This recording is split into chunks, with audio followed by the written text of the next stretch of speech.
Dan, thank you for that introduction. What I'd like to do this morning is I've been asked to talk about the grades. And so I'm going to talk a little bit about the grades, not only the grades that were given last fall, but also talk about grades that are coming up in the May-June timeframe. That hasn't been completely decided with Congress, but there's been some initial discussions based on the grades on how those grades could be adjusted going forward. So I'd like to give you a flavor of what's going to happen with the grades and some of the oversight coming from the Oversight and Government Reform Committee. In addition, I'm going to talk a little bit about how GAO's work supports the grades. And then also, too, what I'd like to do is then talk outside of GAO reports, just things we're hearing about FITARA. There's a lot of good things we're hearing from CIOs and the agencies, and there's also some concerns. In the concerns, I'm going to be very direct on what the concerns are because I think we cannot effectively implement FITARA unless we have a real discussion about what the issues are. Okay, so I'd like to have that, and I welcome a lot of questions in that area. Then finally, what I'd like to do is to talk a little bit about the transition coming up, because we've heard some things with the election, the presidential election, and the change in administration in Congress. Will all this momentum and attention die down through the transition? And my message here is I don't think it's going to die down, and I want to share with you why I believe that. And I think there's a lot of people in this room. We all need to work collectively to ensure that we don't lose momentum on FITARA. Agencies, legislative branch, and the private sector. So first of all, I'd like to start with the grades. The grades are up, and when people ask me what's FITARA about, everyone has their thoughts on FITARA, what it's intended to do. Here's what I think FITARA is about, three things. I think it's fixing CIO authorities, because if you don't fix CIO authorities, we're not going to be able to effectively implement FITARA. That's number one. Two, it's about delivering modern solutions quicker. Okay, it's about IT acquisitions, modern solutions quicker. And third, it's about efficient IT operations. We have a lot of archaic legacy systems out there, archaic infrastructure. And so I'm going to come back to those three things. So those are the big three things I see with FITARA. But what is FITARA about? There's 7 sections of FITARA. Okay, there's a section on CIO authorities. There's a section on better transparency with the dashboard. Section on data centers. Fourth is portfolio stat, fixing human capital, and then strategic sourcing and software licensing. 7 major sections. So how did the grades come about? And I know these slides are difficult to read, but there's an overall grade by agencies, and I want to talk about a couple things associated with the grades. If you see the 4 areas that were graded, it's the first 4 sections of the law. Okay, it's CIO authorities, and that one's, it's a little light because we just focused on incremental development, okay? So you got CIO authorities with incremental development. There's a grade on transparency, that's the IT dashboard, and then there's a grade on data centers and portfolio stat. So the intent of the grades was this. We want it tied to major areas of the law. So it's a clear link to the 4 sections of the law. We wanted areas that were initially measurable, and we wanted to grade where it drove the appropriate behavior. So if you look at the grades there, what this is about, it's about good transparency on what we're buying, okay? It's about going small with incremental development, and it's about saving money with duplicative investments that are currently out there, and there's a lot more that are out there, and it's about inefficient data center operations where we can optimize and in the process save a lot of money. So it's improving transparency, going small, and saving money. That was the intent of the grades. Couple other comments about the initial set of grades. I heard there's been some comments that it's based on old data. That is absolutely incorrect. Absolutely incorrect. The data associated with those grades is no longer than 2 or 3 months old. Most of it's only a month old from when the grades came out. And the grades were based on agency data off the dashboard and quarterly reports to the appropriation committees. So if someone had old data, it was because the agencies weren't updating their data. Okay, and if someone didn't like, I heard the term the grades were bogus. I heard that also, okay, someone thought the grades were bogus. Well, some of the grades, are they completely accurate? Probably not, because there's some grades we thought were too high or too low, but it was based on agency data with no adjustment initially. So if you didn't like your grades, you have an opportunity to fix it through by fixing some of the data you have and what you're actually accomplishing on savings, a percentage of your investments going small, and your accuracy on the dashboard. So there's opportunities for agency to fix those things. I think it's hard to argue that those four areas are not important. The other thing I'd like to mention, those grades, it was great working with Congress from a bipartisan point of view. We had both majority and minority members and staff that agreed to how those grades would be administered. And many times when you looked at how the grades were determined, you couldn't tell who was in the minority or who was in the majority based on how hard they wanted to be on certain agencies. And that's a good thing. That's good congressional oversight. The other thing I'd like to highlight on the grades is, I always hear that we don't have any A's and there's a B and a lot of D's and F's. That's true. But the important thing is look at the individual scores. Some of those areas have up to 5 A's in individual areas. So there are pockets of success. The thing I like, and I know sometimes from an auditing perspective, we can be very negative. I'm very positive when you look at this government-wide because there's always agencies that are doing a very good job. And that's why I like the government-wide work. Or when agencies say, well, I can't measure data center savings because I don't have metering and I have poor financial systems. Well, how come these other agencies can do it and you can't?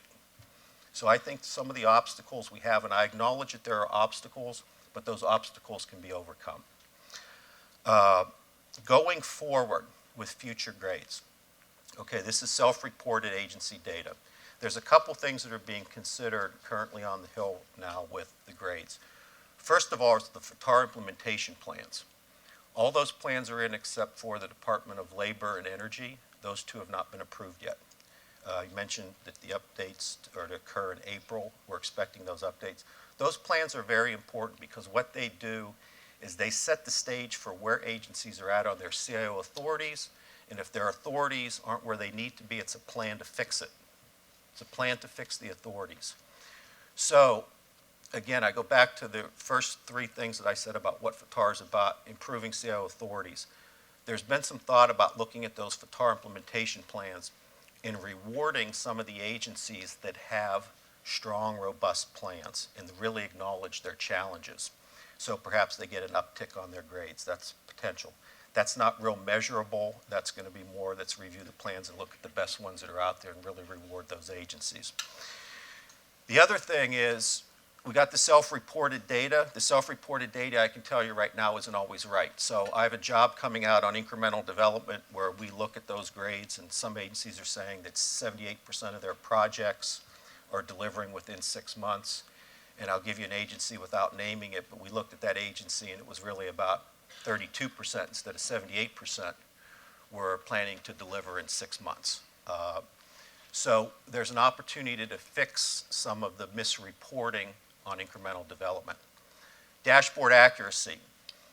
We also have a report coming out in the May-June timeframe where we took 100 of the investments off the dashboard that were at least 80% in development. So these are major IT acquisitions, 96 of them, and we did our own risk ratings on those 96 and compared that to what the CIOs rated those investments on the dashboard.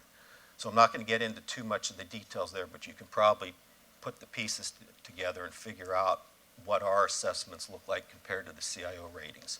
We need better accuracy on the dashboard, more acknowledgement of risk so that we can more effectively manage these large-scale acquisitions. If you don't acknowledge risk and say you got some problems, it's very difficult then to manage them from a governance perspective. What I'd like to do on the grades, though, is talk probably more about data center consolidation. It was mentioned that we have 10,500 centers. We're going to close about 5,200. That's the green circle. 3,100 have been closed to date. There's about 2,100 that remain. With that, so the 3,100 that have been closed to date, Department of Agriculture, DOD, Interior, and Treasury account for 84% of those closures. Again, so 4 agencies account for 84% of the 3,100 centers we've closed to date. Should those agencies be rewarded with potentially a higher grade because they're doing the heavy lifting on the closures? Perhaps. If you look at savings to date, and I know this is a little bit difficult to read, but basically through 2015, we saved $2.8 billion to date with data center optimization. And again, if you look at the $2.8 billion in savings, there are four agencies, Commerce, DOD, DHS, and Treasury, account for 2.4 of the 2.8 in savings. That's 86% of the savings come from four agencies. Should they be rewarded for having carrying the heavy load on the savings to date? I think so. Out-year savings, you got $5.4 billion from 16 through 19, and I can tell you this is interesting, the $10 billion figure that you mentioned. I actually think the $5.4 billion is understated, and I'll tell you why. There's 10 agencies that did not put in out-year estimates on savings, and also if they tell the auditors that you're saving $5.4 billion, there's a lot more. There's a lot more. This slide really says a lot about FITARA and why FITARA is important. When FITARA was put together, there were a lot of discussions. I know some of you are sitting in the room. Eric and Rich, I see you there. Data centers consolidation doesn't need to be part of FITARA because we're already doing a good job, or we're already pretty much done. We've accomplished the $3 billion that Vivek Kundra initially set out. Without FITARA, you could argue that in 2015, data center consolidation kind of ends, and then we are done at $2.8 billion, and we don't have an additional $5 to $6 billion in savings. So I think the importance of FITARA is it kept the pressure on data center consolidation. I think this is the #1 initiative for cost savings going forward. And the other reason why I say that is this next slide shows you optimization metrics. There's 9 of them. The little green bars are basically how many agencies are meeting the targets on the optimization metrics. So this is facility utilization. We now have server utilization, power usage efficiency, all those types of things. What this tells you is we are nowhere close to optimizing our data centers. If you look at some agencies' plans on closures and cost savings, it pretty much looks like they're done with data center optimization. But then you bump that up against their metrics, and you're like, wow, your metrics are nowhere being optimized. So going forward, I think you're going to see a greater emphasis on the metrics and hitting the targets. And also, if the targets aren't being hit, a pushback on agencies to say we probably have more closures and savings if we're that far off on the optimization metrics. Okay, so that's where we could potentially go with future grades. The grades could be adjusted based on things we know and not just self-reports. But now what I would like to do is talk about what we hear about FITARA that's not in GAO reports and it's not in the grades. And there's a lot of positive things we hear, okay? And my teams hear that a lot. I hear it from CIOs. I hear it from Tony Scott, folks at OMB. And I'd like to give a shout out to the folks at OMB because I think they have some great plans in place with their data center memo that just came out, some of the things they're doing on strategic sourcing. Tremendous plans in place right now. There's a lot of good momentum here. The positives, CIOs are telling us they have greater visibility into the IT budget. That's what FITARA is all about. Much more visibility into the IT budget. Or where we need to be, no, but there's greater visibility. Some CIOs are saying that now that they're starting to look at IT contracts and approve them, which is part of the first section of FITARA, they have greater visibility into the contracting, and it's obvious that there's some unnecessary contracts that we're pursuing because of duplicative efforts. That does not surprise me at all that some CIOs are telling us that. CIOs are also paying more attention to incremental development now that they're being asked to certify incremental development for all major acquisitions. So again, I think getting their arms around the budget, understanding the contracting situation more, and also certifying that we're going small. That's all good stuff, and we're hearing positive things out of the CIO community. Okay, what concerns us about what we're hearing? First of all, Bureau CIOs not cooperating with department agency CIOs. It's happening, okay? We see some relationships improving, and we see some agencies where the bureaus and components are not cooperating. I see some smiles on everyone's faces. You know it. That's happening. The other thing is some CFOs are concerned about losing power. CFOs are concerned about losing power. we really need to work collectively across the CX organizations to make FITARA work. And it's not about losing power, it's about working as a team and accomplishing agency missions. So these aren't good things, and these concern us. Another item that concerns us. CIOs are being pressured into signing off on FITARA plans that they don't agree with. Okay? It's happening. I see nods. I know it's happening. And you're confirming the several CIOs that are telling us this. Okay?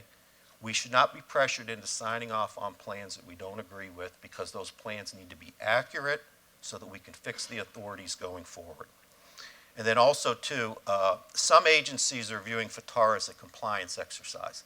I know we got grades and the like, but it's not compliance. Again, it's about fixing CIO authorities, delivering, modernizing our operations. So moving forward, there's a couple key takeaways, I think, when you look at implementation of FITARA that we need to keep in mind. The first is fixing the CIO authorities will take some time. This is not a short-term initiative, because we have deep-rooted agency cultures. They're going to take a while to change. And also, FITARA is about the CIOs building relationships up, across, and down. So that's a lot of relationships to build, up, across, and down, for these CIOs to really get the job done. The other thing, and I know folks might not want to say this, but I'm going to say it, we have many strong CIOs in this town, but collectively, when you look at those 24 departments and agencies, we need stronger CIOs across the board and stronger leaders. And the intent is that FITARA, with the increased authorities, will attract an even better breed of CIOs going forward. So that's the intent with FITARA. And then finally, the last thing I'd like to mention is implementation of FITARA will not occur as well or as quickly without strong and consistent congressional oversight. I feel very strongly about that. Klinger-Cohen was a lesson learned. The grades were very effective initially. You can go back to security grades that Tom Davis gave back in the day. They were very good. But I think those grades and the oversight grades and congressional hearings, there's been some discussion about having some agencies up where the whole C-suite's up testifying. Not just a hearing where you have GAO and 5 CIOs, but we have a department with the whole C-suite, with the DEP secretary and all the CXOs, and we could talk about implementing FITARA. I like that, and I think some agencies, there might need to be a push on some of that stuff. That's good, strong congressional oversight, so we're going to continue to encourage that. With the oversight, I really would like to just give a shout out. Representatives Chavetz, Cummings, Connolly, Meadows, Hurd, Kelly on the Oversight Government Reform Committee. Tremendous oversight there. And also on the Senate side, you got Senators Carper, Johnson, and Udall-Moran. So that's 10 members of Congress, 4 on the Senate side. Been very engaged on getting FITARA passed and with the oversight. So we have very strong commitment from Congress on it, very strong staff up on the Hill that are very good and know the issues. And the one final thing I'd like to address is the transition coming up with the change in the administration in the Congress. And some folks saying, well, this is all going to dissipate and all the momentum's going to fade. I would not bet on it. I would not bet on that happening. Because what's happening is I think we're going to have a round of grades that come up. GAO's coming out with a number of reports you heard about, incremental development and dashboard. I got a job looking at 18F and digital services team. We're looking at cloud service level agreements. We're looking at old legacy systems. Next 3 months, you're going to see a lot of reports tied to FITARA implementation. Grades will come out, and Congress is already asking us to look at IT budgeting practices, certifying incremental development, approving IT contracts, the optimization metrics with the data centers, cloud implementation and how much we're really in the cloud versus not in the cloud. So there's a lot of jobs that we're going to plan on doing through this election transition and the change in administration. So when 2017 rolls around in the February timeframe, we're going to have a slew of reports that are going to further inform agencies' implementation of FITARA. And again, legislative branch, that's our plan, and I think folks on the Hill have done a tremendous bipartisan job on this. But we need to work together on this. It's not about the legislative branch, having this big stick and giving D's and F's, okay? It's about rewarding the appropriate behaviors, acknowledging the A's, looking at best practices, some of the D's and F's and the sticks okay for some agencies, okay? We're okay with some of that, but it's really focused on, let's look at some of the best practices. But if you're an agency official or you're in the private sector and you're a contractor, we can't do this effectively without everyone working together. So it's the legislative branch, the executive branch, and the private sector working effectively together to implement FITARA. So with that, that's all I have this morning, but I'll gladly entertain questions. Carolyn. Throw one out right in the front. Can you just talk a little bit about how you see, if you could just talk for a minute about how you see the election and related transitions that may be happening during that time impacting the momentum of FITARA and the implementation, or will it? Well, I think what is key is there are multiple transition teams in this town, right, that work on, regardless of what happens with the election. And I think those transition teams, I know GAO, we participate on one transition team, and there are others in town. I think the key is those transition teams to really be very aggressive and not losing the progress that's been made to date, so that we don't restart plans and the whole bit all over again. And again, I think many of you do sit on some of these transition teams, and I think it's very important, if you do, to take a real aggressive approach and help us through that transition. Steve? Dave, you talked about duplicative systems, and thank you. You talked about duplicative systems, and as you know, Oversight and Government Reform has issued a call to the agencies to talk about their plans for getting rid of or migrating away from legacy systems. Mm-hmm. Understanding is that call for plans is a little behind schedule because they were supposed to get their plans in by January 29th. I believe most of them are in now. Maybe you could talk a little bit about that initiative, and then also maybe just quickly touch on, I know you mentioned you're working on a series of reports, and cloud transition, you're going to be looking at FedRAMP in the context of that cloud transition, is that correct? Yeah, FedRAMP will probably be included in that context. So on the legacy side of things, so we at GAO are doing a study right now where we're looking at, where we're profiling old archaic legacy systems. We're highlighting the oldest systems that are out there, some of which are portions of 40 or 50 years old, and what are the plans to address some of these old systems? Do we have a plan to transition and the like? In addition to that effort, Congress has also sent out a data call to each agency that asks a series of questions associated with that. So that effort was coordinated with our effort, so we're not asking agencies the same thing. So we work with them on the questions. And those questions are coming in where they're highlighting some things that we're not getting at, some specifics like the number of the millions of lines of COBOL and assembler code that agencies are maintaining and how they're doing it. And I see some of you chuckling about it. Some of those agencies have tens of millions of lines of COBOL and assembler code, and we got a big giant problem. And the problem is this: if you got a CIO that has an average tenure of 2 years, does that CIO, does he or she want to come in and tackle these huge transitions that are a long-term effort? Most of them haven't done it to date. They pick the low-hanging fruit and they get their little wins and they put a plan in place, and then we don't execute the plan. And I'm just being honest and real here. So I think we really need to look long and hard at some of these big things, because you know what's going to happen? What's going to happen is a lot of these systems are tied to agency missions, mission-critical agency missions, and they're old and archaic, and we're going to have a big failure, or we're going to have a security breach, and it's going to hit the fan, and it's not going to be pretty. Now, some of them are so old, you don't have a security issue because they're not, okay? You have that too. But this is a big issue, and Steve, to your point, I mean, there's, again, some really good oversight. You know, GAO's doing our work, but then Congress said we're going to actually ask some additional questions, and if you piece those two together, actually, there's been some talk about having a hearing on this in the June timeframe on that report and the results of some of those, so we'll see if that occurs along with the great hearing.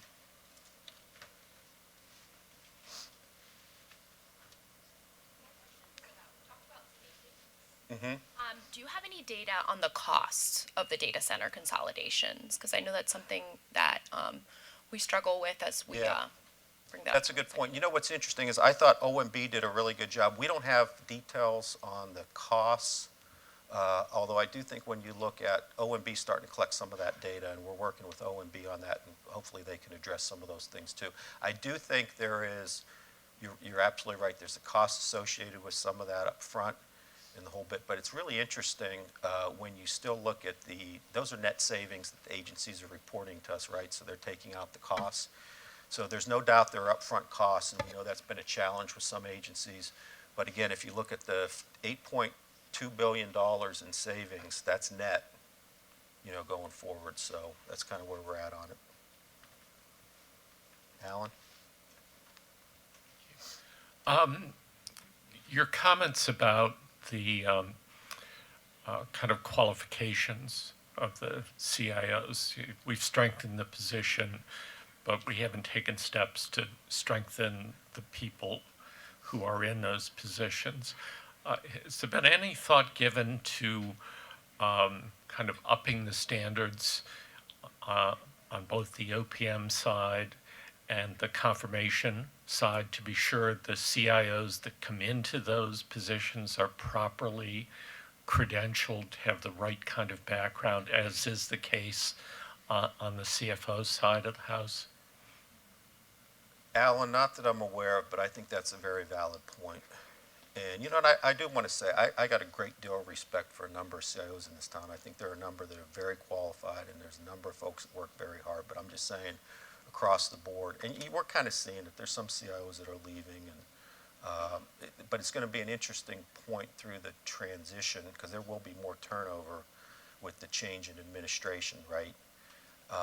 So that's going to be the real challenge. But I think that's an excellent point, Alan, and we'll take that as a to-do and maybe talk to some folks that could affect that. Hey, Dave. So I'm going to stitch together a few things that you said. You mentioned that CIOs tend to focus on the low-hanging fruit, and you mentioned that we need to up the game just now on the quality of the CIOs and the strength of leadership.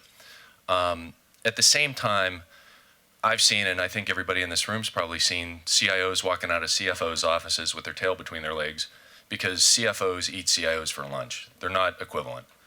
And all those are symptoms. So I'm kind of curious as to how we get at at recruiting quality CIOs, and this is piggybacking on Alan's question. How do we get to quality CIOs using the USA Jobs and the current archaic human capital system that we have in place, where we can't really hire people who are, essentially immensely qualified for the job? We go through this process, and it's cumbersome and convoluted and very bureaucratic.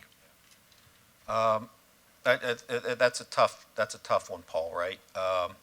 I do think, though, you look at some areas where we have had successful CIOs bringing in some from, there's some CIOs that come up through the ranks in the federal government, very successful. But I've seen many come in from the private sector who have been probably more successful, so we need some type of mix with that. Your point about the CFO and CIO relationship is interesting. I know when the common baseline was put together and OMB worked on that, there was several of us that, while we were working on that, there was someone who was a CIO, longtime CIO in the federal government, and his comment was, I was most successful when I was a CIO, and it was a service of the Department of Defense. I was most successful when I was in the CIO position when I had a strong relationship with the CFO. When I didn't have a strong relationship with the CFO, I wasn't as successful. He said that was the one thing that really drove a lot. And I'm not saying that's it, Paul, but to your point, it's very important to build that relationships. And if they are having them for lunch, we need to build relationships there. And we need to work across the CXO suite. I mean, that's really that's the big challenge. Fixing the CIO authorities and building those relationships and changing organizational cultures. That's the big, big challenge.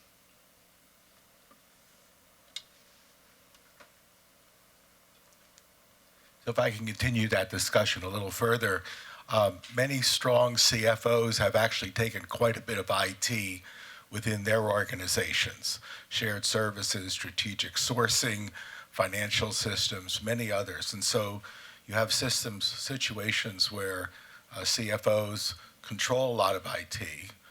You have situations where the CIO is funded out of working capital and not funded out of appropriated funds. So you have a kind of a, so the question I would ask is, I know OMB spoke earlier with the CFOs, but are they continuing? And do you continue to market the FITARA to the CFOs? Do you bring in the CFOs when the congressional hearings occur? Do you force the CFOs to really be accountable and understand why FITARA is in their best interest as well as that of the CIOs?